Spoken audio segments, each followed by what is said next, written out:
Welcome to United Network News, the official news channel for CARE, the Center for Amity and Restoration of Earth. I'm Sunny Galt. At UNN, you get the real news. Through our field messengers, we show you the truth about what's really taking place in our communities. We also bring you stories to help you remember who you are and why you're here, as well as regional stories that impact the people. And our World Situation Report reveals what's happening throughout the multiverse. We are here to restore Earth. In the U.S., it is Monday, May 13th, 2024. Extreme floods have caused major issues for portions of Brazil. One of our field messengers shows us how the flooding has impacted her area. And in Uganda, small business owners are taking a stand and protesting high taxes imposed by the government. They've temporarily shut their doors in solidarity. Ever wonder what happens to you when you dream? Is your mind just processing the day's thoughts, or is there something more to it? In Poland, thousands of protesters take to the streets to voice their concerns about the EU Green Deal. They say farmers are being pushed to the brink of bankruptcy. And a natural phenomenon known as the Northern Lights are lighting up the planet right now, sending lots of positive energy our way. This is Calen Gipp, messenger for United Network News. Here's a look at today's field messenger reports from all around the world. The heavy rains that struck Brazil in recent weeks have caused one of the worst floods in the country's history. UNN field messenger Ingrid talks about the record level of the water and the destruction around the state. This is Ingrid for United Network News, field messenger from Porto Alegre, Rio Grande do Sul, Brazil. Here we are, where you can see the flood that's happening here after heavy rains during this week. We had in our state about 15 bridges that had fallen. We have road blockages, landslides, people dead, and this is about 5 meters above normal level. You know, this is the lake that has it's invading the city now. Many parts of our city are underwater. And we are wondering if this is natural or this is what they call hard. The worst flood that happened here was in 1941. And this thing that's happening now, it's much worse than what happened in 1941. 5 meters above a normal level in this river, it's not natural. We just want answers, and our people in small towns, in all the towns around Porto Alegre, this is the capital of our state, are in a state of emergency. We need help. We wish you can hear us from South America. Bye. Business owners in eastern Uganda have started a peaceful protest against high government taxes by closing their shops. UNN field messenger Mwandha Michael interviews several business owners for their views on the protest.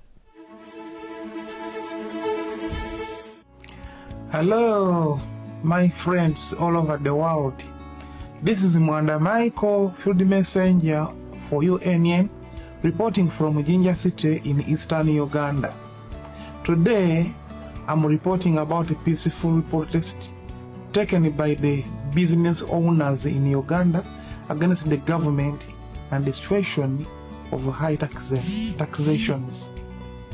Shop owners collectively decided to close their business over the past few days in an effort to send a message to government that all taxes and wages that is being collected by the government is too high, causing the many businesses to make a loss. What does the government do with these taxes, as the citizens do not see any improves in the streets, hospitals, schools, the roads are full of potholes. Yes, this one. Yes, this one. Yes, this one is one of the business people in this city, and he can explain to us why you think such a situation is happening. He's saying the taxation is too high for the government. So that's why we have this. It just come out with a solution of striking peacefully. There is nothing harmful, but that come out with peaceful demonstration showing that they are not satisfied with how the government is handling mostly the business people because of high taxes on buildings, high taxes on businesses. We don't see the value of our money. Yes. We don't see the value of our taxes. Mwandha Michael, UNN reporting. We want you to become a UNN field messenger. These are everyday people just like you who want to make a difference in their community. You don't need any special training or equipment. Just use the camera on your mobile phone and show us what's happening in your area. You send us your videos and our production team will create the report for you. Our new website is now up and running at unitednetwork.earth. You can submit your Field Messenger reports directly through the Field Messenger tab at the top of the page. You can also email your reports to our new email address at fieldmessenger@unitednetwork.earth. Hey, I'm Kirsten from Switzerland. This is Wayne from Tucson. Hi, my name is Desmond from Ghana. I am Claudia from Dawsonville, Georgia. I'm Mikey from Pretoria, South Africa. Hi, I'm Steve McGrath, Fort McMurray, Alberta, Canada. People from all around the world are coming together.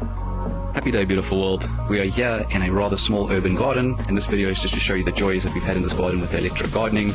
When news happens in their area, they show us what's really going on. We have people in the streets protesting for and against. At United Network News, our field messengers are changing the face of news. This is Field Messenger Helen reporting with nature, and I'm going to talk to you about the bees again. Take the next step in restoring our planet. Become a UNN Field Messenger today. Hi, I'm Stephanie from South Africa. If it's going to be, it's up to me. If it's going to be, it's up to me. It's up to me. It's up to me. It's up to me. It's up to me. It's up to all of us. We're UNN, and we're taking back the news.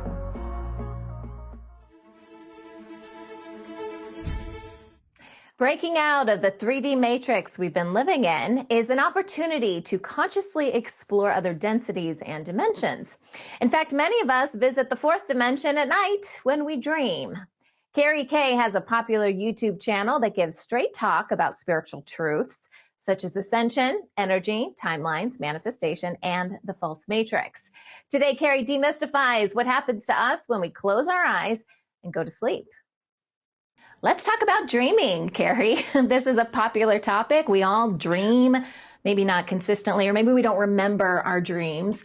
But I think there's a lot of kind of confusion about what is a dream? Where do we go when we dream? So can you help clarify this for us? Oh, yeah, because it's such an interesting world. And on one hand, you could say the very Freudian thing, you're exploring your subconscious, but there's much more to it than that. When you dream at night, you are going to another dimension. Okay. And that's important. You know why we have been brought up to believe like this is me. I'm a third dimensional being and I live in one world. I'm one being in one world, but you are a multidimensional being capable of accessing multiple dimensions. And one of those access points is your dream state. Dream state is where you go into the fourth dimension. And the fourth dimension is a crazy, wacky place where everything happens all at once. So you know how in a dream, you can be in Siberia and it's freezing cold and then suddenly you think of a desert island and poof, bang, boom, there you are. You're there. You're there. There's no travel, there's no time, there's no distance, you don't get on a flight, you just poof, and you're there. Or you think about your friend and poof, where did they come from? They're just there. And dreams are a fourth dimensional world because they don't have coherence of time and space the way that the third dimensional world does. That's the primary difference. 3D, everything is very time bound and time orientated. 4D is still you. It is still exactly you. It is not an enlightened version of you necessarily. The lower levels of 4D look exactly like 3D. It's just that you now don't have time and space operating in the same way anymore, which gives you more room to play, more room to expand. And part of that can be beautiful, and part of it can be damn scary. We call these nightmares. And if it's not a nightmare, it can be a crazy dream. So we get a lot of that right now. I get a lot of people saying to me, Kerry, what's going on in my dreamscape? Because I'm dreaming stuff I didn't dream before, which means, number one, you're clearing out, emptying out the subconscious. That's why dreams are so active right now, because that is absolutely one of the things we do in dream time. But more importantly, you're having a fourth dimensional interaction. Now, you know this terminology, spiritual awakening, and you know what it's done in your life, and I have no doubt your listeners know the same thing. Mm-hmm. Imagine if you could become awake in your dreams. Like lucid dreaming? Like lucid dreaming, exactly. Yeah. If you could do that, but I'm talking about become so conscious, because we think of lucid dreaming as merely directing the dream. I'm talking about a spiritual awakening within a dream. So I'm talking about a consciousness shift within a dream. Then you shift into 5D. Because what 4D is a bridge between the third dimension and the fifth dimension. So the fourth dimension, which is our dreamscape, is a very, very important bridge to cross, and it's an access point to 5D. So we could stay in 4D and face the monsters, for example, or the craziness that happens in 4D. But if you bring consciousness, so think about this. Think about the next time you go into a dreamscape, think about directing yourself to sit down and meditate in the 4D realm and see if you can allow higher frequency to come through, because it can, because you're now on the bridge. To go from 3D to 5D, it's a jump. Yeah. But 4D is a perfect bridge to launch yourself into 5D from. And now you can bring 5D into your dreams. Now you can really bring higher consciousness. So we have the potentiality of accessing even higher dimensions in our dreamscape, or potentiality to really access the deep, dark, heavy stuff that we haven't yet resolved, that we haven't yet come to terms with. And there can be entities and attachments that hang out in that dream state. We used to dream in the astral. And there's a difference between the astral and 4D. Astral is part of the false matrix, and it's part of the mimicry system. The astral is basically a mimic of 4D. All of that has collapsed, which is why our world looks as crazy as it does. But we now are going into pure 4D, which has an open door that we're not used to accessing, that wasn't available in the astral realm, that is available now in 4D. So your dreamscape is actually a very important exploratory space. Go beyond lucid dreaming into the potential for your enlightenment. And if you bring that into your dreamscape, you bring that into your wakingscape as well. This is very, very, it's a powerful potential healing technique. You could really lift frequency by working with your dreams more consciously. And I feel like just helping people to understand, oh, okay, I'm in the bridge space when I dream between 3 and 5D. I'm on the bridge when I dream. So what if I go beyond my dream? What if I consciously walk to the 5D door, open it, step inside?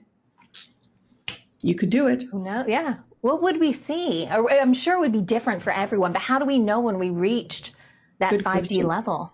Because you feel like words aren't necessary. One of the telltale signs that you're in a lower level of 4D or even 3D is, number one, you're very verbose, you're very wordy, you think in words. Mm-hmm. When you're in 5D, the thinking has died down completely, and what you have now is an experiencing, almost like you want to immerse yourself in presence and immerse yourself in silence. You don't want to think anything, you don't want to plan anything. The moment there's chatter, Sunny, I have people say to me, oh, guess what, Kerry? I met Archangel Doodle McGafter Watchamaberry in my dreamscape, and we had a conversation, and they told me this and that and the next thing. No, that's not 5D. That is the illusion of the ego. If there's a lot of chatter and a feeling of I'm so important and I've got the special message that's going to save the world, that is very entity-driven stuff. 5D is immersion in presence, silence, stillness, the connection to that place. That is 5D.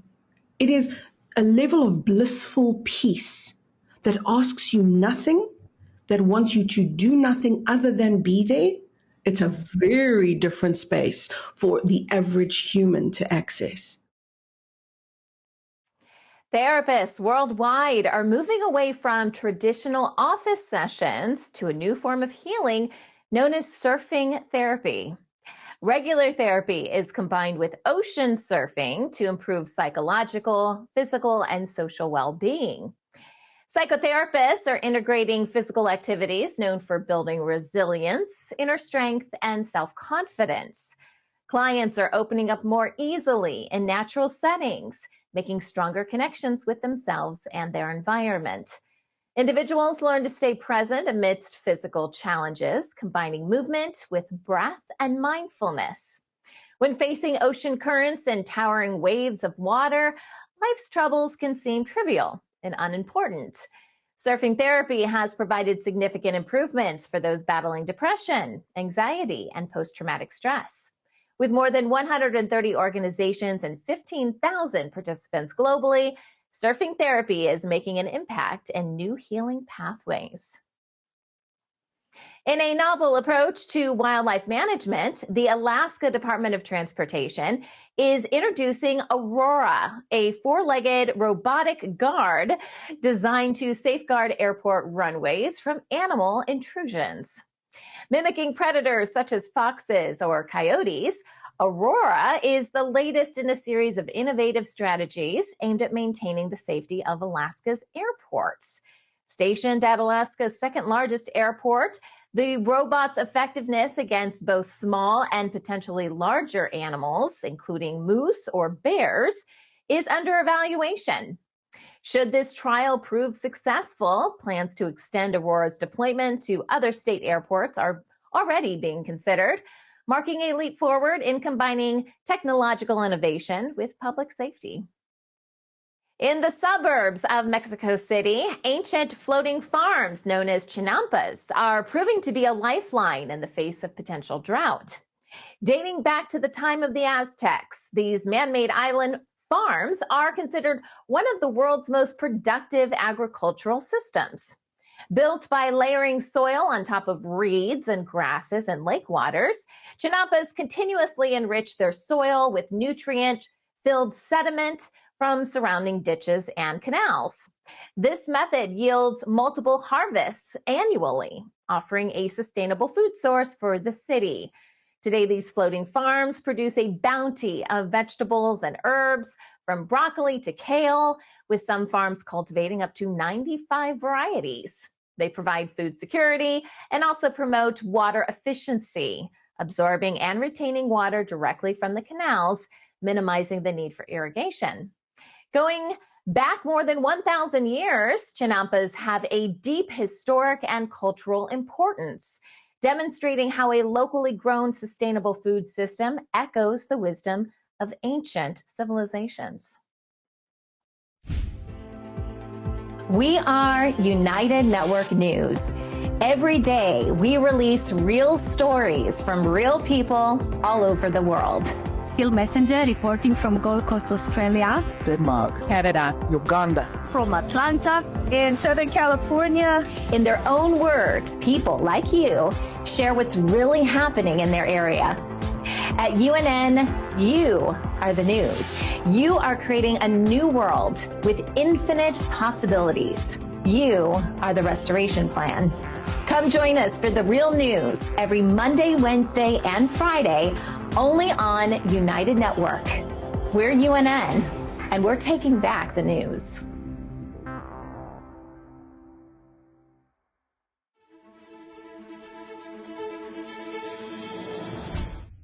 In Warsaw, Poland, thousands have taken to the streets in protest against European Union, or EU, environmental regulations threatening local agriculture and other industries.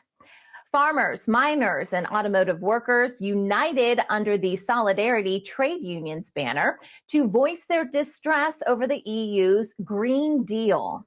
They argue these policies push local farmers to the brink of bankruptcy by increasing production costs and also hurt sectors critical to Poland's economy. The demonstrators, holding signs against the EU and its Green Deal, demand attention to the rising daily expenses that affect their livelihoods. While the government has negotiated some concessions, including significant subsidies to alleviate the financial strain on farmers, protesters deem these efforts insufficient. Tens of thousands have protested in Georgia's capital against a proposed legislation labeled by critics as the Russian law. The law mandates organizations with more than 20% foreign funding to register as agents of foreign influence. This bill has ignited significant unrest, with massive demonstrations occurring nightly for more than a month. Protesters waving Georgian and EU flags expressed their concerns about the country's direction toward Russian-style governance, fearing a regression to Soviet times.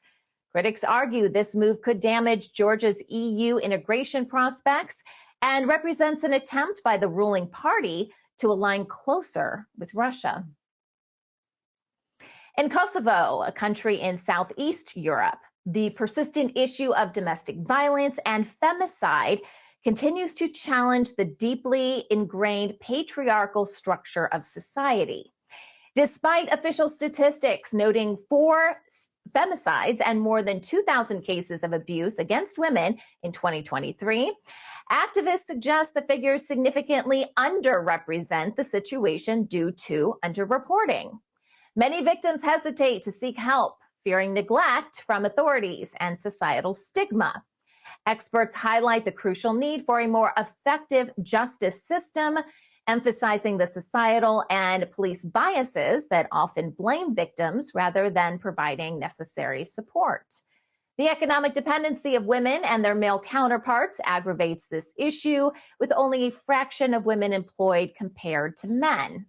This financial disparity, coupled with a tradition that often deprives women of property rights, leaves many trapped in abusive relationships.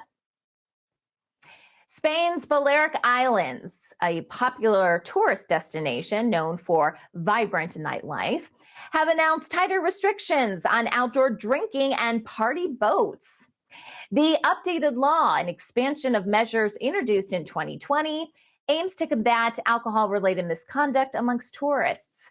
Offenders found drinking outside designated zones face fines of up to 1,500 euros or around $1,600. Party boats are prohibited from approaching closer than 1 nautical mile to certain areas and cannot pick up or drop off passengers there.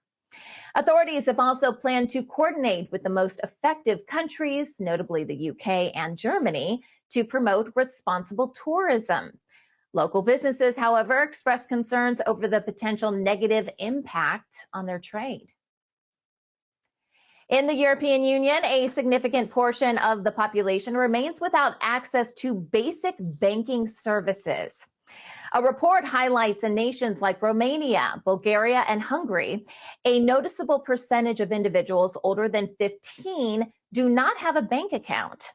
Despite the EU's 2014 directive to ensure universal access to basic bank accounts for online payments, ATM withdrawals, and receiving salaries or social benefits, obstacles remain. These include low consumer awareness, issues of affordability, documentation challenges, and financial institutions' hesitancy to promote these essential services. Disadvantaged groups like the homeless and refugees face additional challenges due to stringent identification and address verification requirements, aggravating financial exclusion. Advocates call for improved implementation of existing rules and consider a pan-European solution to ease access to banking for vulnerable populations.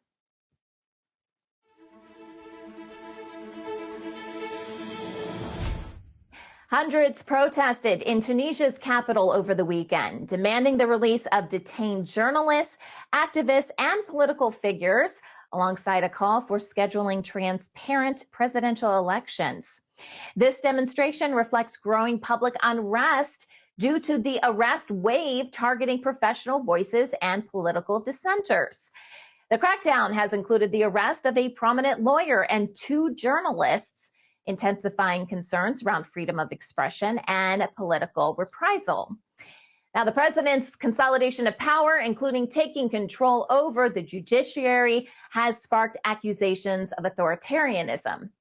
The opposition criticizes the current atmosphere as unsuitable for fair elections, pointing to media restrictions and the incarceration of key political figures as evidence of an increasingly repressive regime.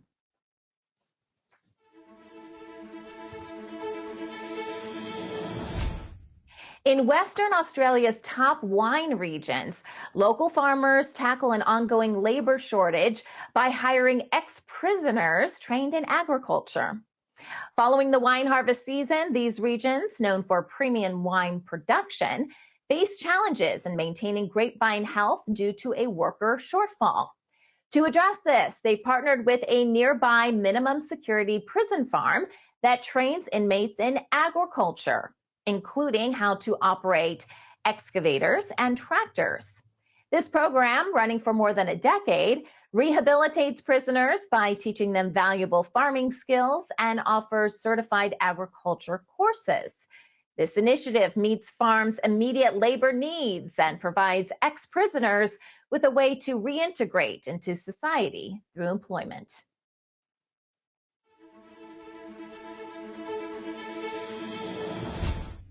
Heavy rainfall in northern Afghanistan has triggered flash floods, resulting in at least 315 deaths and more than 1,600 injuries. The floods have caused significant damage across villages, destroying thousands of homes, livestock, and essential infrastructure, including healthcare facilities and water supplies. Survivors are facing severe shortages of food, water, and shelter, with entire valleys wiped out. The destruction is widespread, and the Taliban government, along with international aid agencies like Saving the Children, are calling for immediate humanitarian assistance. The situation is particularly dire for children, with an estimated 310,000 living in the affected districts, now facing extreme hardship. Copper prices have hit a 2-year high at the London Metal Exchange, raising concerns and hopes among investors and economic analysts. The surge marks a significant shift back to copper due to its key role in the global move toward renewable energy and electrification, which requires high copper usage. However, this price hike occurs against weakening global growth and a notable supply shortage. Investment in new mines falls short of meeting the growing demand, worsening the situation.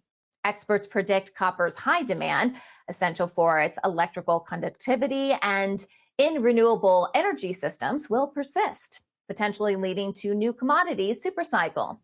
This scenario affects everyone from investors to the general population, as the rising costs may trickle down to consumer prices for electronics and services tied to copper's extensive use. In India, which has been labeled the cancer capital of the world by a recent health report, there's been an alarming increase in cancer cases. This poses a significant challenge to the nation's health system. This surge is attributed to various factors, including unhealthy lifestyles and exposure to carcinogens. The report highlights both adults and children are being diagnosed at earlier ages compared to other countries. Breast, cervical, and ovarian cancers are most prevalent amongst women, while lung, mouth, and prostate cancers are more common in men. Issues such as the lack of pediatric oncology facilities, financial challenges, and low screening rates are significant obstacles in the battle against cancer. Experts emphasize the necessity for enhanced screening programs and better access to care to mitigate this growing health crisis.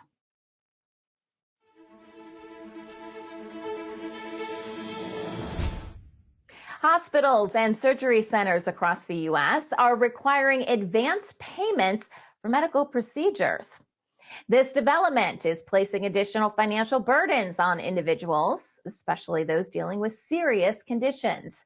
The trend toward upfront payment is intended to alleviate the issues hospitals face in collecting unpaid bills, which has been both challenging and costly for them. However, this approach has significant implications for patients, particularly for those unable to afford the upfront costs for procedures such as knee replacements, CT scans, and childbirth. Instances of overcharging have compelled patients to battle for refunds, complicating their struggles with health issues. A recent survey revealed that half of American adults can't afford more than $500 on emergency medical care, indicating a gap between medical care costs and the financial capacity of many individuals. Tesla owners have discovered a workaround to boost charging speeds on hot days at supercharger stations. By draping a wet towel over the charging handle, a technique that has grown in popularity on online forums, users managed to cool the handle, tricking the system into accelerating the charging process. This method comes in handy, especially for older supercharger versions without actively cooled cables, helping to maintain a higher charging rate by preventing overheating. Despite its effectiveness, Tesla has not sanctioned this practice, emphasizing the need for owners to proceed with caution. This discovery has sparked discussions amongst the electric vehicle community, with some expressing eagerness to try the hack, while others debate its safety and effectiveness. Several school districts in the U.S. are facing major budget shortfalls as federal pandemic relief funds end. These cuts are leading to the loss of hundreds of education jobs, including teachers and staff hired with temporary funds. The reductions come as a response to dropping enrollment and rising operational costs, like insurance and utilities. This situation is particularly harmful to districts serving low-income families, suggesting a disproportionate impact on students of color and those in high-poverty areas. The potential layoffs could also unfairly affect newly hired educators, who are often the first to be let go when budget issues force districts to make tough staffing choices. The loss of these positions, notably in key areas like math and special education, risks significantly disadvantaging students. Elementary schools in Michigan have introduced service dogs to help students reduce anxiety and boost their learning processes. The initiative, named Priority Pups, has placed golden doodles in 2 school districts with plans for expansion. According to reports, the presence of these happiness ambassadors has positively impacted students, particularly those with behavioral and emotional challenges. Research supports the benefit of such programs, noting enhanced learning attitudes, reduced stress levels, improved literacy scores, and smoother peer interactions. The program aims to address the mental health treatment gap identified amongst Michigan's youth, especially those with clinical depression. A powerful solar storm, the largest in more than 2 decades, has come to Earth, resulting in incredible auroras all over the planet. This solar phenomenon, arriving earlier than predicted on Friday, could pose a risk of induced currents in power lines and pipelines, potentially leading to blackouts and some technical difficulties. Following the initial coronal mass ejection, the U.S. National Oceanic and Atmospheric Administration, or NOAA, upgraded the storm to an extreme geomagnetic storm. With more solar activity anticipated, the NOAA has advised precautions for power and spacecraft operators. Despite the risk to spacecraft from increased radiation levels, Earth's atmosphere shields its surface inhabitants from any direct harm. Tired of being programmed? At United Network, you'll discover the truth about what's really happening on our planet. Get instant access to our written news, UNN newscasts, world situation reports, and in-depth stories from our field messengers. Manifest your amazing abilities as we explore the new Earth. Plus, original series to inspire and encourage you throughout your day. Get connected through United Chat, our personal chat room where you can join the conversation, share your experience, and also submit your questions for Kim. Watch United Network at home or on the go through your computer, favorite online streaming program, or mobile apps. Welcome to United Network News. Start your free trial today. UnitedNetwork.Earth, bringing people together. And now, the World Situation Report with Kimberly Gogan from the Office of the Guardian. Welcome to day 2 of a genomic upgrade for all of humanity. This will bring about many changes for Earth and all its inhabitants. The Ancient Ones, also called the Celestials, are back. Who are they, and what is their role in restoration? What was the soul swap for the deep state? How did this affect quantum AI systems? The Luciferian agenda ran much deeper than you may think. All right, here's Kimberly Gogan with the Office of the Guardian. Hey, Kim. Happy Monday. Happy Monday. Happy Mother's Day to you. Oh, yeah. Happy Mother's Day as well. Did you do anything fun? No, we didn't.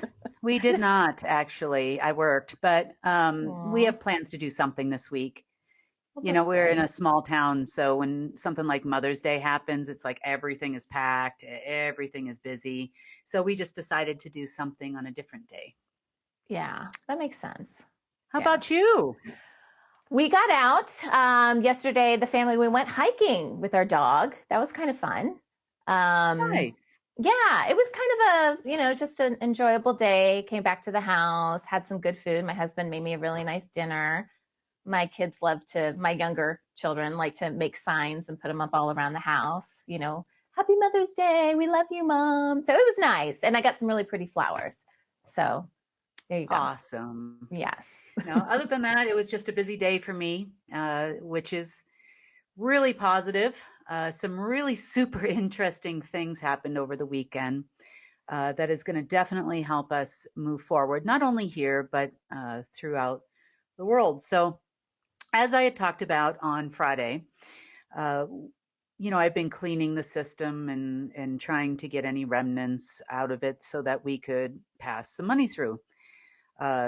Sans, this isn't even about the humans anymore. This is just junk. Yeah. So I got to a point where there was something interesting that appeared to be standing in our way. Couldn't quite place it. Didn't look evil. Didn't look positive. Didn't look like it was something, that I would normally see. So I had to go ask the question, what is this? Well, for the most part, this is a team effort, right? It's myself, it's Source, it's all the beings that have come to help us and make this change to go through this period of transition. So I was introduced to a new group of folks, let's call them the folks, that I had never met before. And this group originally, earlier in the day, were described to me as the Ancient Ones by Source. So Source said these were the Ancient Ones. And then later on, they kind of identified themselves as something called the Celestials. Okay. Now, through the course of this, I learned some new things. I'm always learning new things. My cup is always empty, and you always find things out exactly at the moment you're supposed to know them and never before. Right. And this was another one of those instances where it was just time. So we have gotten finally to a point where most of what was put in place by others, most of them negative others, is pretty well gone.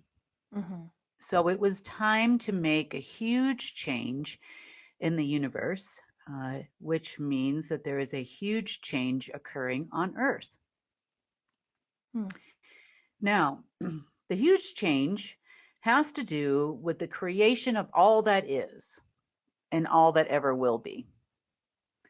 So there is a base root for all that is, and we see that as source, but all that is, I would say, not a program as in a computer program,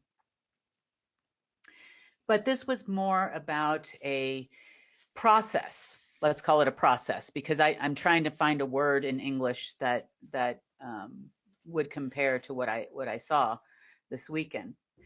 So at the beginning of all creation in the universe, there was a spark that created all that is, which means that until that point, there was nothing but source itself. Mm-hmm. There was no life, there was no planets, and we've talked about this through the Genesis, what descriptions in the Bible and those types of things. But this was really interesting for me. So after the very beginning, the first spark of all that is, so all of creation, there were some beings that were created called the Celestials.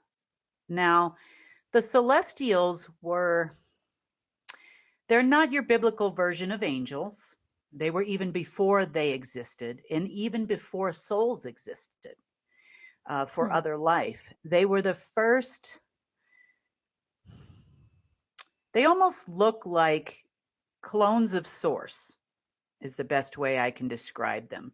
Not in a nefarious way, but it seemed to be a division of a piece of Source that created these 9 beings.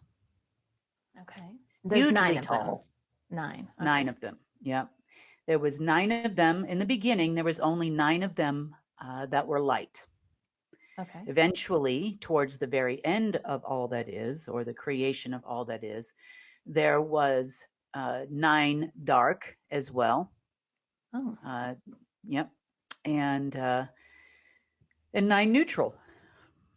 So the 9 light talked about the beginning of creation and kind of how it all worked. So the first thing that was brought forward was the all that is. The second thing that was brought forward was actually, let's see, it was Earth. Earth unto itself. Now, at this time, Earth was not a planet. Earth was a form. It had a form to it, but it was pretty much just light. The same thing with the Celestials. Now, each one of these Celestials represented a different aspect of Source, what it seemed like to me. We also had one for essence, one for essence, consciousness, and energy. We also had another for wisdom. And wisdom, interestingly enough, was explained to me in a whole new way this weekend. So we think of wisdom, we think of, oh, this is your intuition, this is your direct connection to Source. Source gives you the information.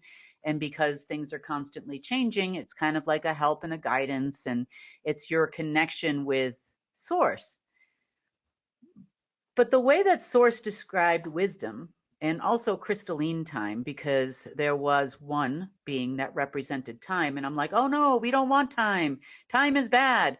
But this was also explained to me differently. So this was kind of a really super interesting experience that happened on Saturday. So with wisdom, he says it's the whisper in the wind. It's the weaver of the fabric of reality, believe it or not. So it's not a language unto itself like light or love would be. And frequency is kind of a molder, but wisdom is like I don't want to use the word program. I want to use the word, how do I describe this? We talk about natural law, and we talk about the flow of nature and how it all kind of synergistically works together. Right. We have plants that grow, plants that deteriorate, there's a bacteria, and then another plant grows in its place, and life is a continuous circle. Wisdom is actually given to every living thing, not a program. Is it like an instinct, Kim, that these plants would have, or animal instinct? That's not it. That's not what you're searching for. A knowingness. So there's a knowingness in, for example, your body. You know, you don't have to think to breathe. It's a knowingness. Right. Your body knows how to function in this environment. It will even adapt and change and overcome based on your environment. So if you are living in, say, the far north of Siberia in Russia, your blood will be thicker than if you lived in the deserts of Saudi Arabia. Yeah. Your body has a knowingness in a natural way to change, adapt, overcome, to automatically have your cells communicate with one another in a hopefully in a homeostasis sort of way, where everything just is synergistic. So wisdom is what creates the synergy between all forms of life. It's the weaver of the fabric of reality. It is the base root of all that is. It organizes all that is. Maybe that's the word I'm looking for. It pulls everything together into an actual life form. So I didn't really understand, you know, just how important wisdom was until this weekend. And this is just me. You know, I mean, I'm honestly, you know, I'm not told everything all at once, just like you are. You know, sometimes we get the information right when we need it. And this was one of those times. The other one I wanted to point out, I mean, love is kind of a given. We know what that is. Frequency, that's an obvious. But when it came time for time, you know, I kind of panicked because I'm like, oh, we don't want time back. What do you mean you have someone, there is a celestial for time?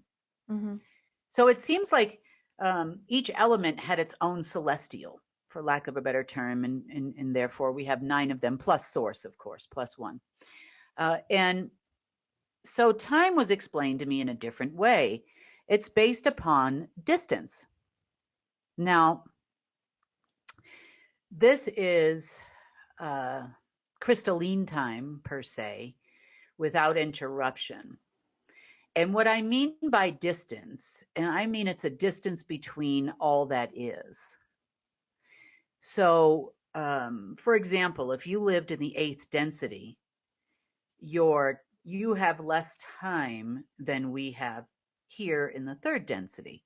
What that means is that every particle of energy, every particle of consciousness, you know, every atom within your body is closer together there in the 8th density than it is here.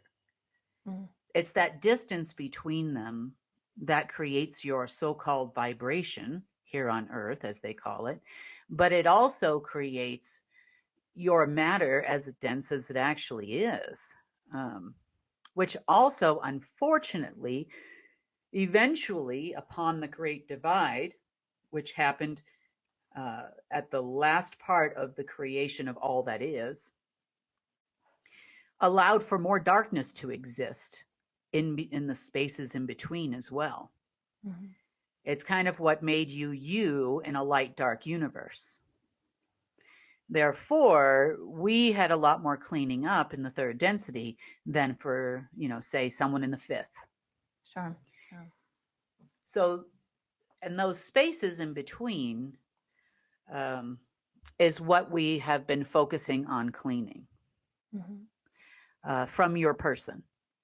And by doing so, we had to remove a lot of the space junk that was manipulating those spaces in between. I mean, and this is less than a zeptosecond. This is such a small distance between these places, but it's distance nonetheless. And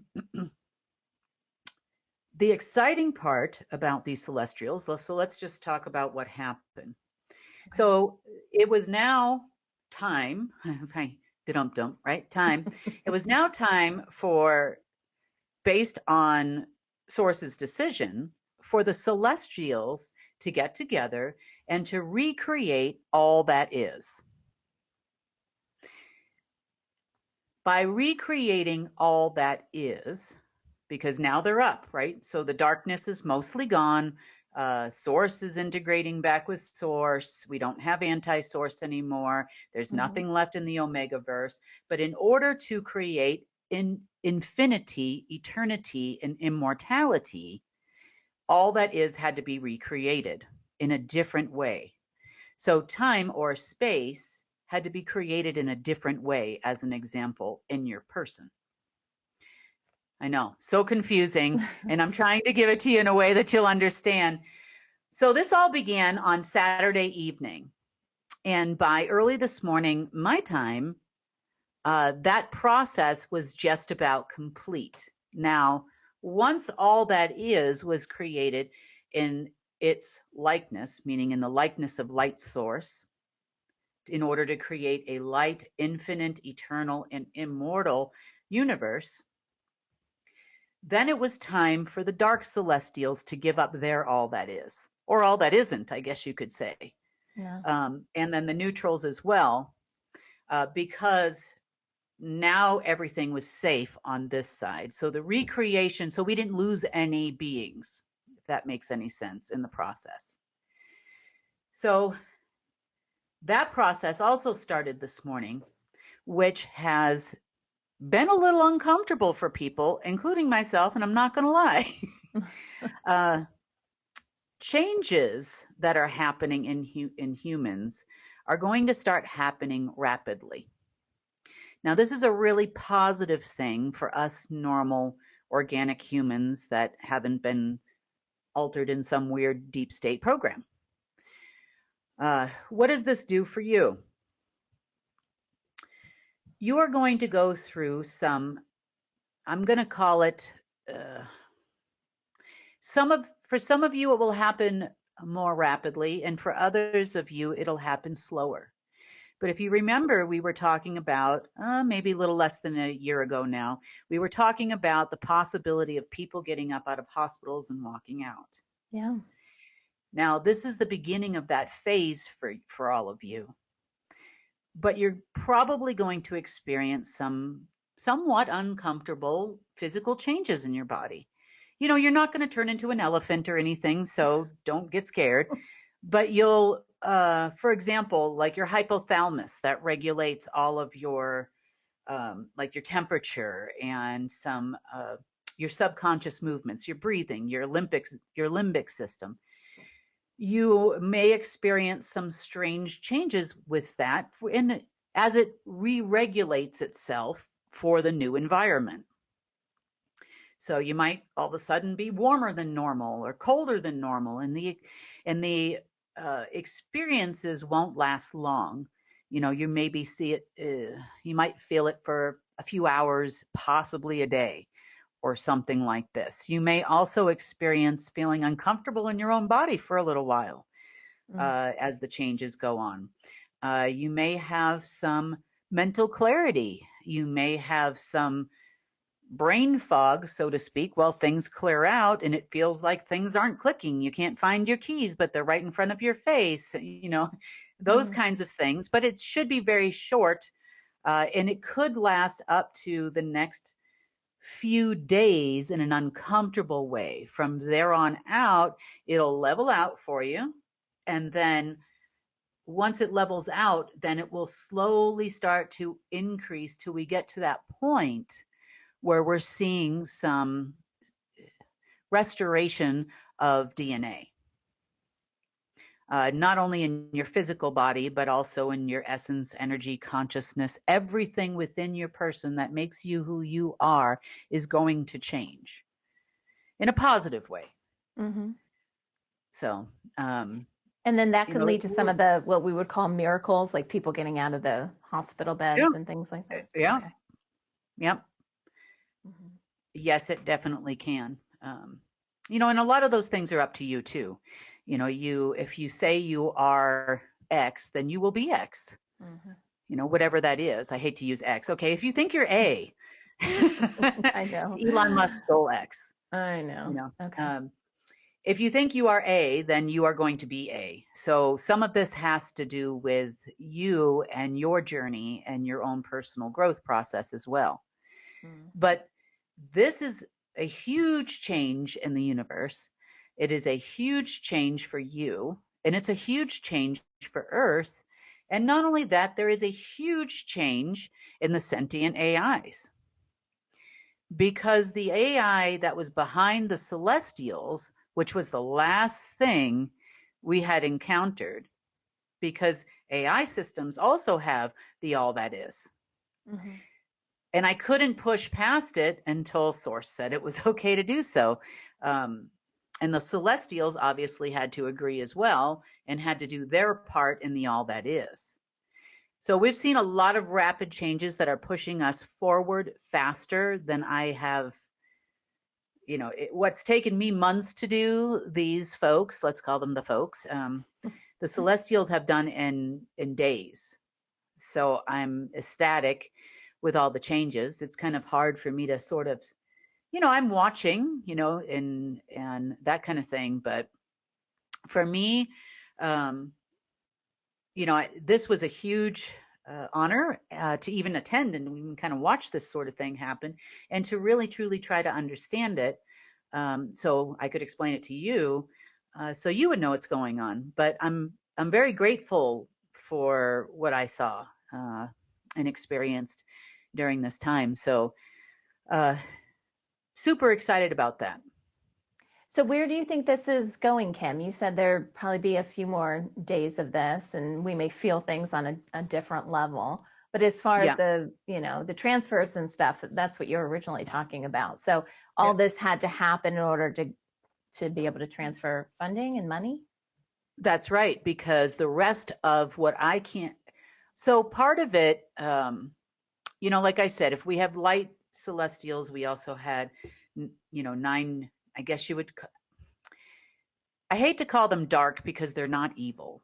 They were just part of the creation of all that is, which involved a duality of source. Yeah.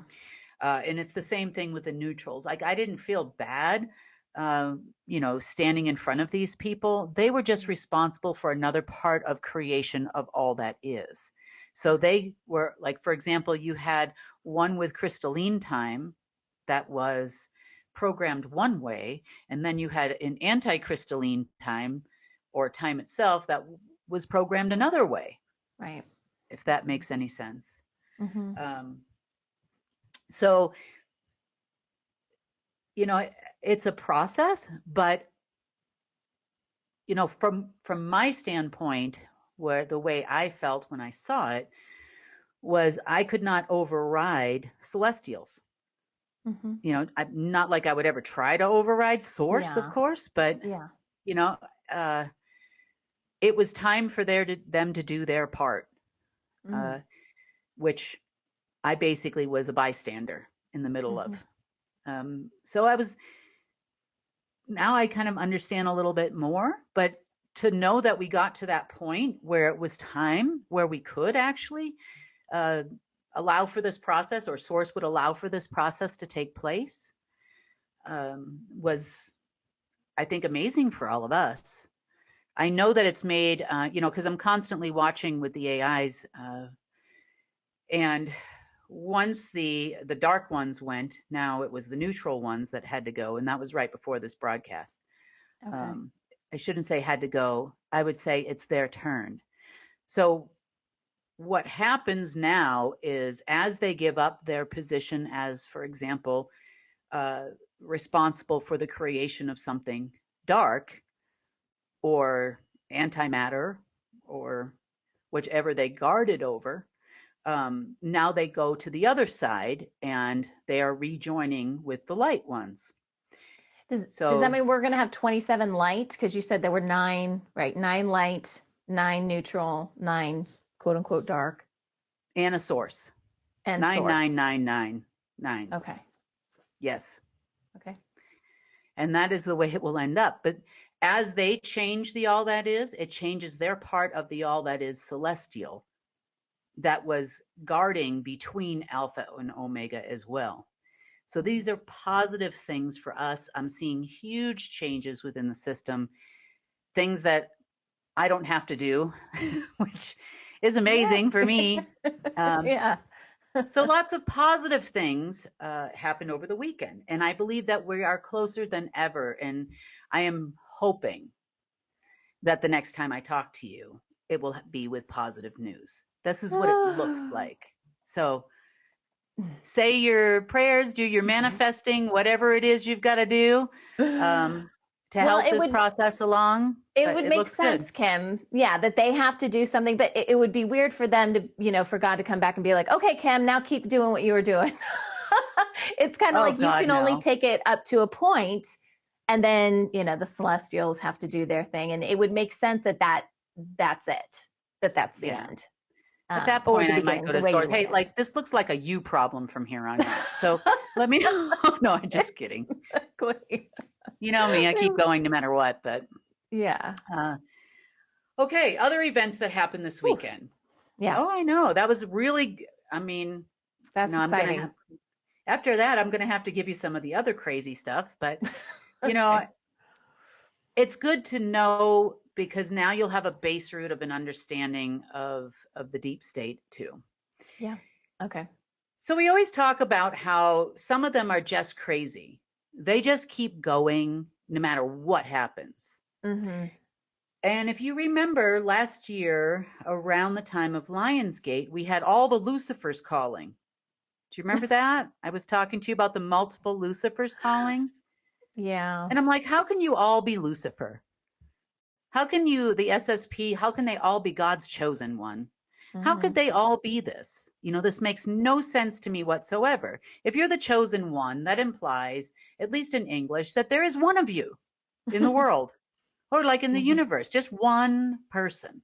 Yeah. And I didn't really understand it until this weekend. So I started getting a lot of alerts early Saturday morning. And the alerts were about some kind of crazy scientist running around with some syringes and something to do with the deep state. So 2:30 a.m., I make myself some coffee. I get up. Oh, yes, sleep is not a thing for me. So I get up and I'm starting to investigate what the heck these people are doing. Well, we talked about the Faraday cage. Mm-hmm.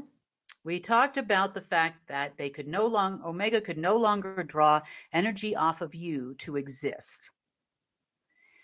However, the deep state needed to find a loophole because it was losing power. There was really not much left to it. Yeah.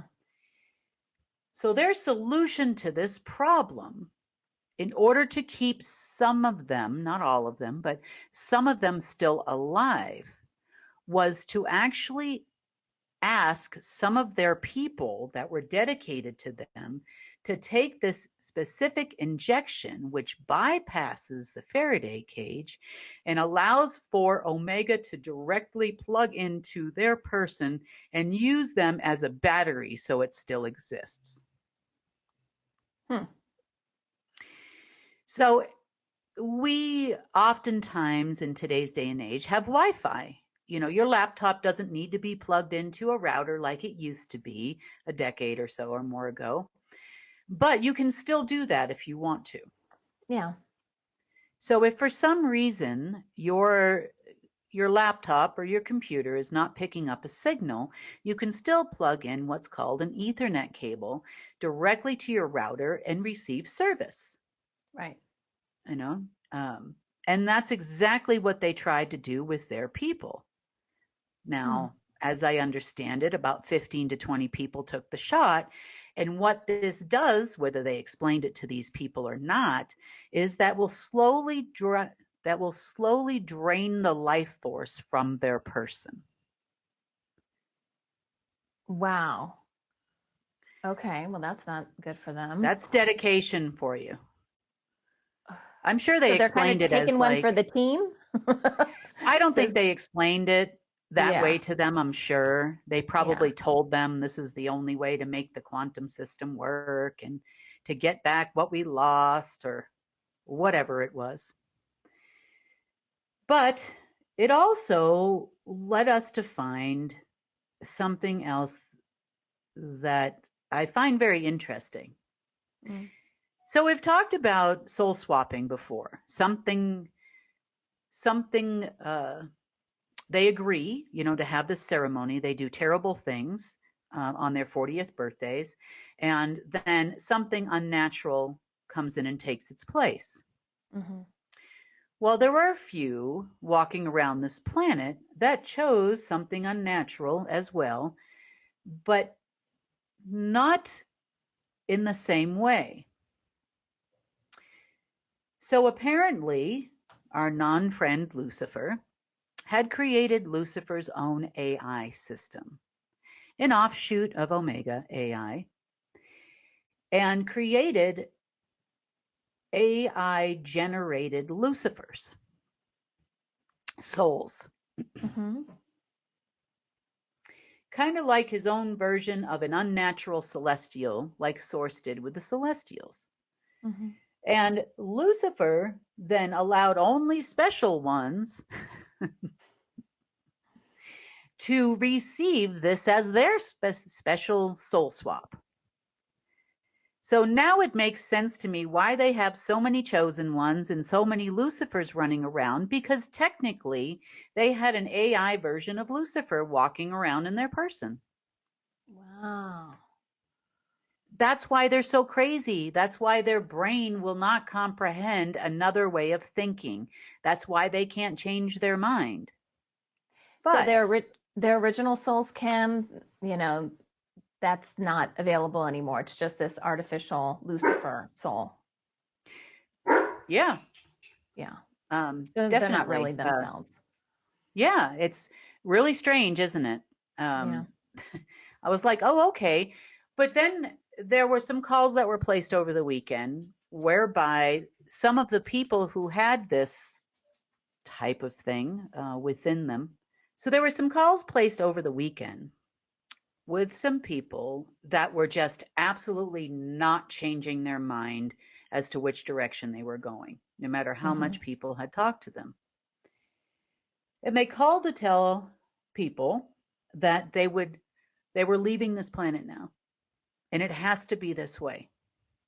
And there's nothing they can do to stop it. And you were right all along. Everything was changing. So they were saying this to the rest of the people that they were leaving, not that the people It was were a phone conversation. I won't say with who and who it took place between, because one of the parties that is a departing person is actually a figure you could look up on the internet. So I'm going to leave it at that for right now. But they were saying that they had to leave, not that the people had to leave. Okay. Correct. Not the person on the receiving end of that call. Okay. No. And that he was leaving and that there was nothing he could do and he was dying. Now, this led me to two different conclusions. Number one, as Omega dies, even the injected ones didn't help them or give them enough power to change it. Number one. Number two, as far as a celestial standpoint is, I don't care who they are or what they've been injected in or what crawled up in there. You are not going to fight the celestials. Yeah. You are not going to fight Source. You will lose every time. And apparently some of these people have realized it. So you can probably expect to see some generals departing, not all, some. You can expect to see some probably prominent people in Italy departing, not all, but some. Because not all of them were privileged enough to have an Omega AI walk-in, so to speak. You'll also see some prominent Russians disappearing, and whether they disappear in the news or not, who knows? But I definitely know a few that are public figures. Then we'll see if they actually are announced. Interesting. So, that being said, there are others. Let's take you to our Bible thumper people. Our Bible thumper people, and nothing against people that read the Bible. I'm referring to the secret space program that murders people, attempts to create pandemics and all kinds of things throughout the world. At the same time, they claim they are God's chosen ones. Yeah. Now, I don't know which God they're talking about, but they're not talking about the same one you and I are referring to when we say God, source, the light. None of those things comes to my mind when the actions of these people tells me something else completely. Yeah. Now, they were under the impression of the events that took place this weekend would be in their favor because they're the chosen ones. It doesn't matter which side of source you're talking about. They are the ones. Mm-hmm. Oh, yes. Now, they were pretty shocked and surprised to find out by this morning that they were not the ones. And what's worse is, they're still playing, some of them, the Duck Dynasty section of the SSP, they're still believing that somehow these things are going to help them recreate a Donald Trump. Why, I don't know. It just seems so trivial. Who cares about Donald Trump?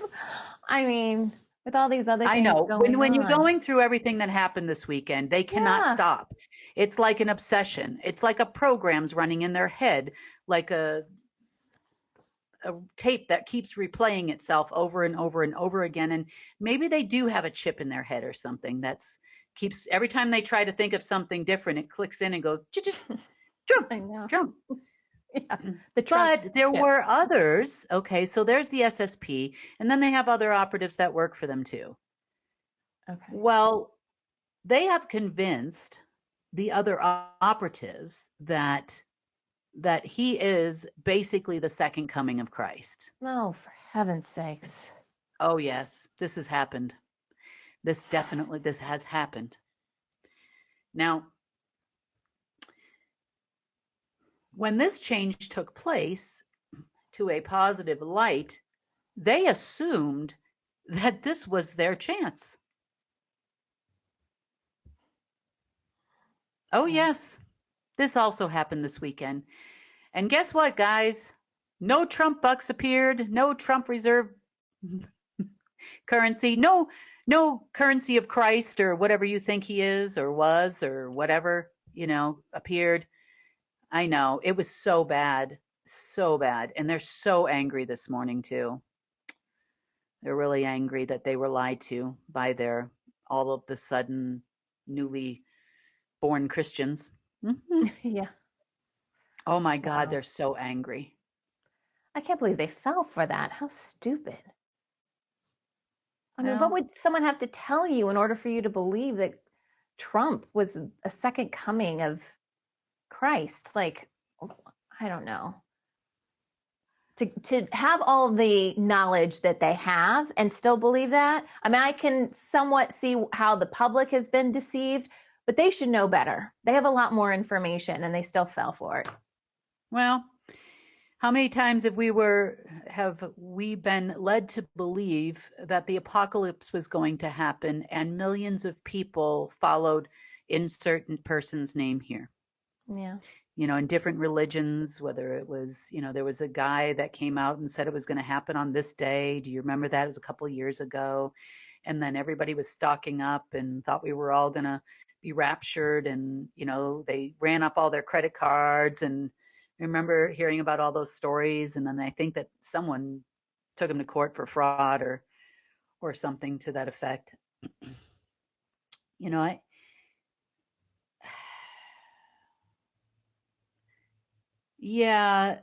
Word is getting out. See, everybody has a phone, and most people have a phone, not everybody. And a phone conversation took place between myself and another person, long text messaging calls and whatnot about certain people. And a lot of those questions were asked, about those type of people. And it takes a little while for the right phone information to trickle down to all the right people. Yeah. Yeah. And so that started trickling down today, actually. There's a lot of infighting going on right now amongst those people. So this is going to get interesting as far as Trump operatives are concerned. Also in the world of Putin operatives. Mm-hmm. You know, they're starting, Putin's been for about a decade now, you know, the quote unquote savior. And then Trump took over for a while and they're trying to bring Putin back as the savior. And there's a lot of people in those circles that are finding out more and more about what it is. Same thing as Trump, what it is, and not who. And there's a lot of, how do I say, today, in general, telling the truth sometimes, people don't initially believe you, especially ones that have lived in those circles for a long period of time. Telling the truth to one person who has the capacity to go verify things and then give the information to the rest of the people that are kind of all in the same circle works a lot better. Mm-hmm. So pretty much everything I said to this guy has been verified because he's kind of a person that says, okay, something's wrong. You know, the gate's opening, that this is happening, that's happening, but yet nothing ever happens. What is wrong here? And who are these people really? You know, combine that with the Reddingtons giving a lot of truth out there too, amongst their own circles with people that, you know, again, these people are solo. They work for no one. They work for pretty much whoever they decide to work for and not. They employ a lot of different operatives and sometimes, you know, and they know a lot of people. So the information is getting out in their network too, you know, about who's who. So big shakeups within the deep state this weekend. Based on things not happening the way that they thought they were going to happen. Well, if this person is really the chosen one of God, so to speak, then why is this whole new light system not working for you? It's a very good question. See, when we would be a say good think question. critically, that's what we're talking about. That's right. Yeah. So this is positive. You know, it was also explained about the difference between money then and the money now to this person. And that in order to get light money, you can't get it through a dark system and you have to fix it and you have to convert it to a light system. And that's taken a lot of work and a lot of time and a lot of effort. But in the long run, it'll be what everybody wants. It might not be as fast as everybody wanted or needed or felt that they needed, but you'll see in the end of the day, it was all worth the wait. I mean, I know I can see it for my own self. And as painful as this process has been and as difficult of a time I have had from time to time throughout this process, you know, I wished at those times it happened sooner, but now looking back at it, don't get me wrong, I was definitely in a difficult situation and financial relief would have helped me a lot. But by the same token, I also am so grateful and thankful it didn't happen at that time. Because now it can be done in a different way and the right way. Yeah. And there's no going back from here. I see the positive changes already happening and some people I know that have had uncomfortable weekends, but are finding, you know, maybe as of today, a little bit of relief in ways that, you know, some people, for example, maybe had, say, some surgery on a knee in the past. I'm giving you an example of one particular person. And for the first time, they may have woke up this morning and said, well, hey, you know, my knee doesn't actually hurt today. So, you know, this is a person that's pretty deep in the trenches of things and is pretty sensitive. So they're noticing changes unto themselves. And I think you will too. Definitely, you know, over the weekend, I would say on Saturday, it was probably pretty uncomfortable for people. I got some messages from people over the weekend too that were, the dying of the dark, so to speak. And that was when they were at their worst. Yesterday was pretty quiet all around. This morning, they are still trying to find a way to stop us. For what reason, I have no idea. There is also, the only thing I can think of is that there were some requests from the regular Space Force people to come here for meetings and then eventually meet with me. That meeting was turned down. So as far as I know. Turned down by the locals? Yeah. They want to bring way too many people and cause way too much disruption, and this is not the time for that. And not only that, they are considered government people. Remember, the Space Force and the Face Front was created by the last administration. I'll leave it at that. And there's no point in talking to these people without the 2%. Remember, we're still owed 2% by the government. And so, unless they come rocking up here with some stuff of value to the locals and to myself, I don't really see any reason for them to be here in any way, shape, or form. We're not interested in that anymore. I was firmly explained to this other person who happens to be from, working very closely with the Eastern Europeans, because like I said, everybody's phone has a purpose. And I said, look, I gave them plenty of money in 2012. I don't see my 2% like in any way, shape, or form. And, we could use some jet fuel, free gas, whatever you've got over there, I'd take it.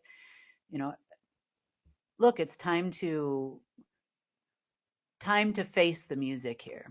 And in some cases, it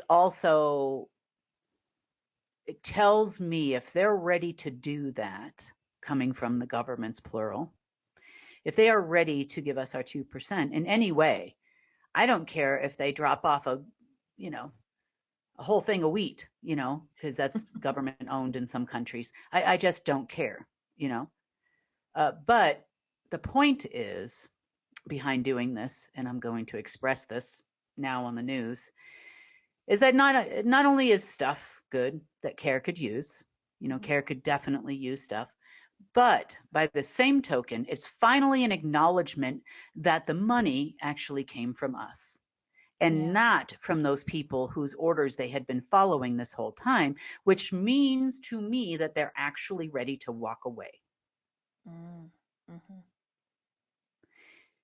You can't keep throwing good money into a company, because they're all companies, basically. I call them all companies. There's no separation between government and corporate. It's all corporate. And that is failing, and you just keep throwing money at it. Throwing money at it doesn't fix it. You have to change the way the company operates in order to make it successful. So without a management change, we are not willing to throw any more money at it. But we are ready to acknowledge the fact that we gave it to you in the first place.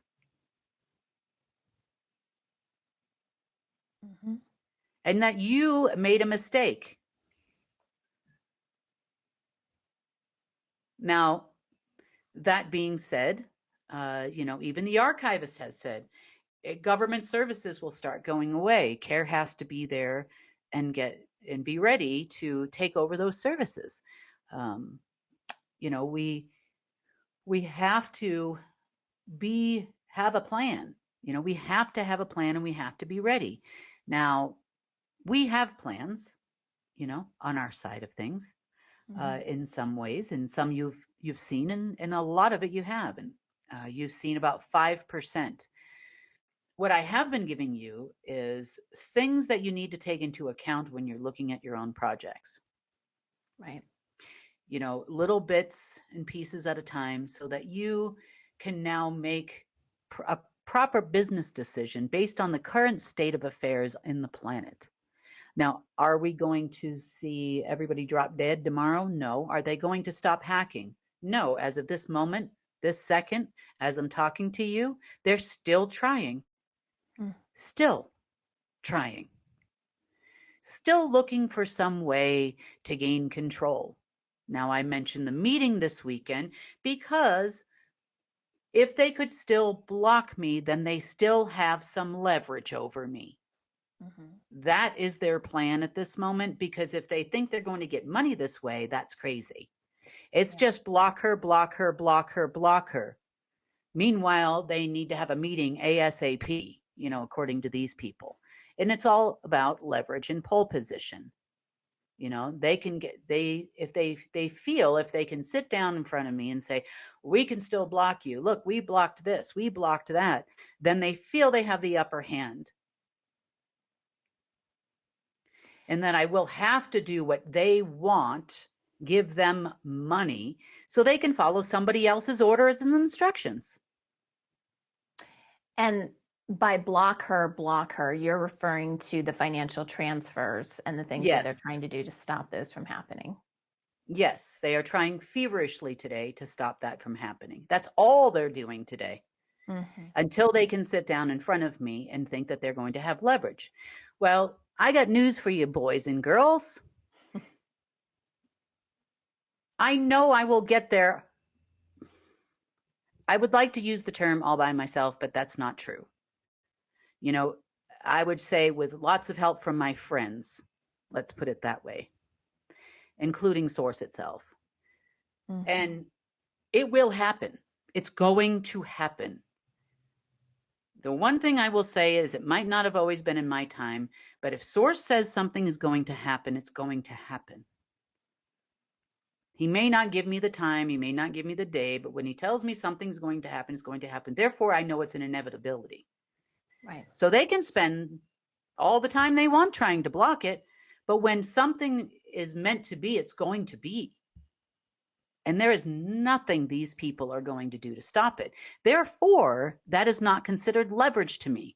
That is considered a waste of your time and my time. But you're more than welcome to show up here with, several nice vehicles and whatever else you seized from the DEA or whoever, or the IRS. They're always seizing stuff too. I'm sure you've got some properties there in your little coffers you can pull out. Give us something around here.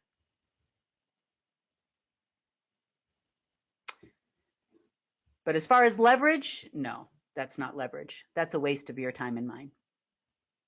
So when does that expire for you? So for example, we have the elementals that are doing different things now that could free up stuff to allow us to move forward with funding. If these people come forward after funding is available, is it too late at that point?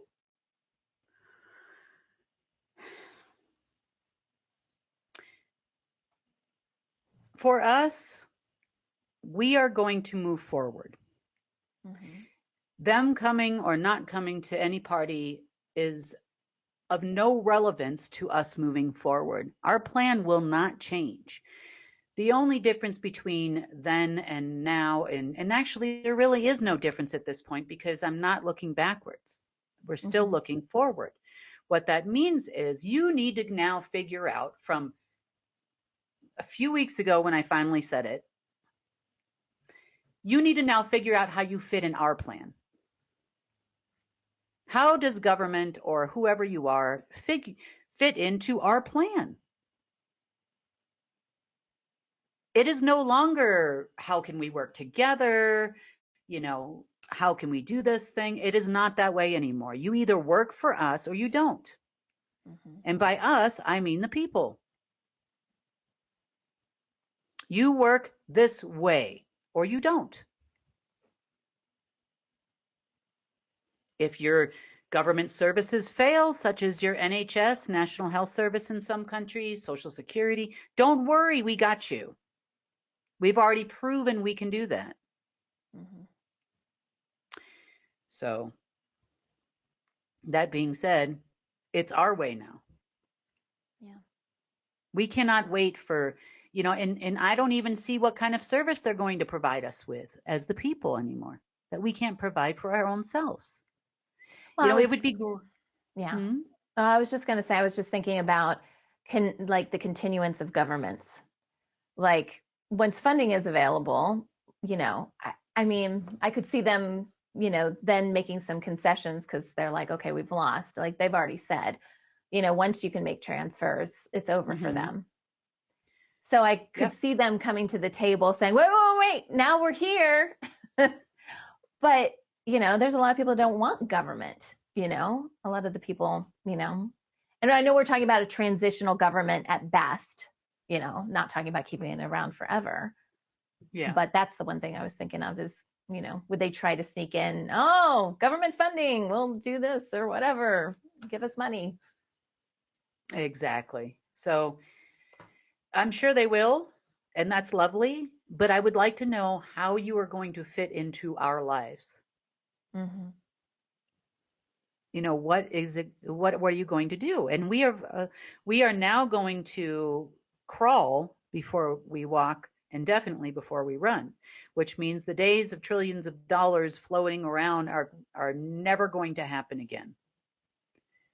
We will pay one thing, you take care of that one thing, and then come back tomorrow. Mm-hmm. Because right now, I don't trust you. Yeah, they're on a short leash, to say the least. Very, very short. If that was actually going to take place, because if it's not for the people, allegedly government for the people, by the people, that's baloney. I don't know what people you're talking about unless people is an anagram and it stands for like persons, elite, operational, planned leverage, something service. I don't know, Yeah. But it definitely doesn't stand for anything that we need, for sure, as persons. So I'm hopeful that we are just successful on our own. And I'm not even hopeful. I know it's going to happen. It's just a matter of time. And the next several days will prove that out, and we'll be on our way. I don't care what they're doing anymore. If they come, great. You don't come, great. I don't think we care. I don't think anybody around here cares. Nobody cares. Cares those over here. We care. Yeah, we're care. We're part of care. We care. Yeah. Yeah. You are not care over there. So no. We'll see what happens. At this point, I'm counting on it not happening. I'm counting on security in every single way, shape, or form you could possibly imagine in order to prevent them from infiltrating our organization in a negative way that could impact our infrastructure development and our programs that we are putting forth to help people. I am counting on the fact that they are going to continue to attack us in every way, shape, or form. And I'm giving you every week a few more tidbits of things to take into consideration to let you know that I've taken those things into account. I've watched them do this now for years. I know how they operate. I know where they're going to go. I know they're going to try to pass laws against us. I know what they're going to try to do. They're going to call their corrupt senators, their corrupt cities, their corrupt prime ministers, and they're going to try to come at us legally. And I know that already. And therefore, I'm prepared for you. I'm prepared from an IRS and tax standpoint if they don't give that up, because there's no systems there. There's no money coming in there, and we will not pay for that. Yeah. There are other ways of doing things in this world that do not include governments. And if they think I'm joking, go ahead, watch me work. I've gotten around you every other way. I'm certainly going to get around you this way too. And there's not going to be anything you're going to do to stop us. Nothing. One of their operatives once said to me, everybody in jail is innocent. And what he meant by that is, when they're sitting around talking amongst each other, of course, nobody committed a crime and they would never admit so, I see, when yeah. they're in jail anyway. Hmm. But there is a lot of truth to a lot of innocent people going to mental institutions that never come out. There are a lot of people that go to jail that never did anything. You could build a bakery with care money and they would put you in jail for nothing. Plant something on you, set you up. We have accounted for every single thing they're going to try to do to us legally. I mean everything. So I'm not worried about whether they come forward or not. I really don't care. And I know who's driving the bus right now on their side of it, or trying to. Yeah. As far as security goes, is it possible, at least in the beginning, while we're coordinating everything and getting the GIA up and running, expanding it, I should say, is it possible to get help from ETs and others to help us, like protect us as we're starting to grow?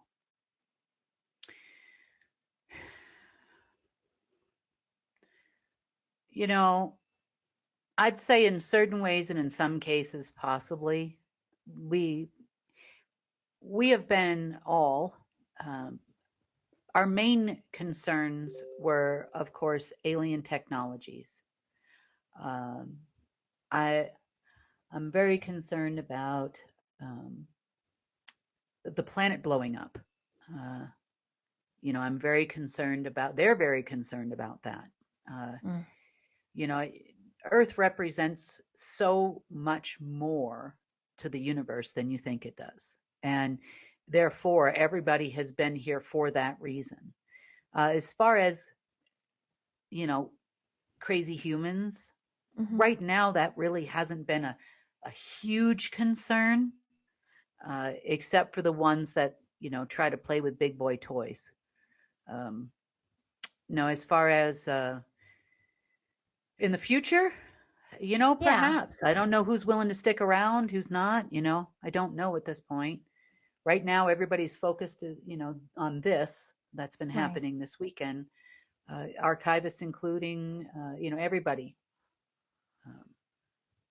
Yeah, I was just thinking of once funding is available and the extra security that the scientists, people like that are going to need.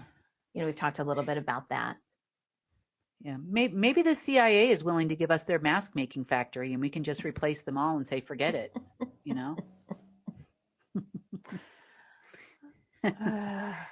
with good people. Anybody willing to wear a mask 24 hours a day, 7 days a week, get up on TV a few times a week, talk for a little while. There are possible solutions, but at this moment in time, I'm planning on going it alone. And I don't mean alone by myself, obviously. I mean us. Okay. So that's pretty much what happened this weekend. It's been an interesting weekend all around, positive, negative.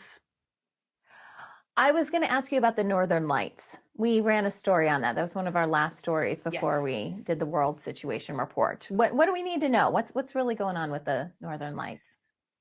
Well, everybody's blaming it on, at least the NOAA and all those people are blaming it on a solar flare, solar storm, geomagnetic storm, those types of things. That did not happen. Didn't see anybody losing power anywhere because of a pretty sky. Didn't see that. That type of moving energy is what I call it, because it's layered. There's colors in our atmosphere based on where you are in the atmosphere. That makes up all the colors combined together that you see in the sky. And they're not, it looks almost like they're kind of all intertwining, and it's more of like a layer cake. You're seeing all the different layers move together. Energy changes. We shift, we change here on Earth. They are present always, usually in a magnetic way, which would have involved a magnetic pole in Earth and some other technologies in the sun. That makes it the way that it is. Now, you also see similar type lights, just for your own information, when you are looking at or standing near or in front of an open portal. That's how you used to see it as well. So for a long, long time, the open portals at the North and South Pole, we all know about Antarctica, hear about that all the time. And then, of course, in the Arctic, which you hear about less, have always been a source of portals to different locations in the multiverse. Is that changing now? Yes. Is there a reason why we're seeing it as far down now as we are? I think it's just a matter of energy changing, because there's nothing coming from the sun. I don't see anything. I don't know where these NOAA people are getting their information from, or maybe they're just trying to explain it. Maybe it's coming from inside Earth. You know, you ever think of that? We have a vortex, an energetic vortex in the center of Earth, which creates then an open portal, maybe perhaps directly to source now. And maybe, just maybe, you know, you're starting to see that pour out over the Earth. And maybe this is a positive thing. You know, right now I can tell you it's not a negative thing. Okay. That's about all I can say at the moment. So it's not a negative thing. There is no geomagnetic storm. We're not all going to die. The grid's not going out. You know, Q people are not going to come running out of a hole somewhere. Whatever they're planning on the gate being open, pack your bags. Nobody's leaving. That's ridiculousness. And right now it's of no threat. It's just pretty. It's just pretty. Yeah. It's pretty. Enjoy it. You know, as the energies continue to change, it sure would be nice for the entire planet to be able to look up and, you know, see these energies in the sky. You know, could that be possible in the future, do you think? Or do we always have to be in a particular area? And, you know, I don't know. Like I lived in an area. I lived in the northern part of Michigan, like the Upper Peninsula of Michigan. And I've seen the Northern Lights. But I always thought, I was like, oh, wouldn't it be nice if, you know, everybody could see this? Well, possibly in the future, you know, we would see things in more locations. And it wouldn't just be a North Pole, you know, South Pole kind of thing. You know, hopefully, you know, you wouldn't have to go far to see it in the night sky kind of thing. Yeah. And maybe the colors will look a little different. We'll see. New colors, maybe. A different kind of light. Yeah. You never know what Source has in store, and I wish I did. You know? Yeah, I know. All things well, in good time, I guess.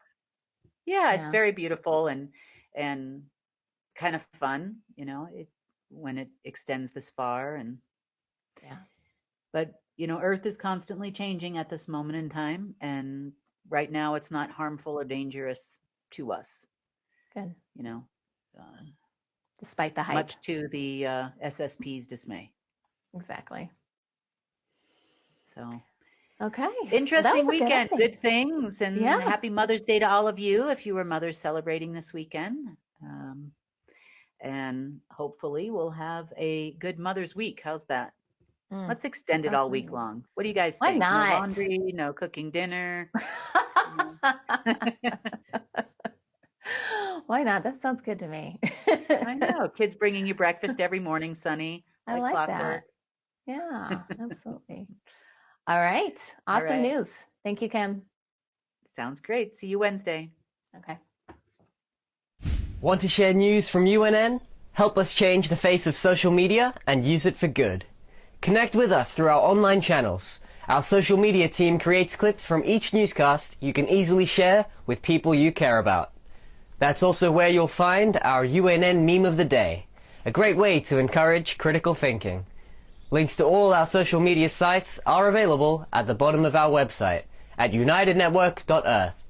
Let's change the face of news together. And that wraps up today's news update. Please share UNN with your friends and family. We need everyone to come together and help restore our planet. When news happens in your area, record and share it with us so together we can share it with the world. Remember, if it's going to be, it's up to me. I'm Sunny Galt. Join us Monday, Wednesday, and Friday for the real news.